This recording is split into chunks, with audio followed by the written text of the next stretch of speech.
统一企业慈善基金会秉持着出自社会、用之社会理念，关怀弱势族群做公益。伫2月1号自透早举办嘉年华活动，邀请社区长辈以及各校学生超过400个人共同参加。今天办这个活动，是因为我们目前在我们的整个帮忙的对象当中，我们有一个叫老人食堂。那目前在台南有30个据点。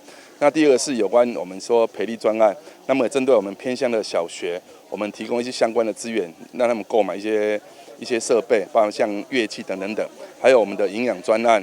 以及我们的偏乡客服班等等。趁着好天气，基金会也带领长辈囡仔斗阵健行，希望借着囡仔活力，引导长辈参与，也会当互相关怀，创建老幼共荣的友善社会。伫活动当中，受帮助的偏乡学校特别准备感谢状来感谢基金会，同时基金会也颁发感谢状，感谢长期支持公益的企业单位。今天这个活动大概有10个赞助单位。除了说我们集团内的有6家之外，那么有外部的4家单位。那我想，每次我们举办相关的一些公益活动的时候，我们社会上有很多的企业或组织，他们都不遗余力的来协助我们完成这样的一个事情。那么我们觉得很棒，很开心。统一企业未来将持续举办公益活动，回馈社会，也希望借此抛砖引玉，让更加多企业关怀偏乡长辈甲学校，善尽企业社会责任。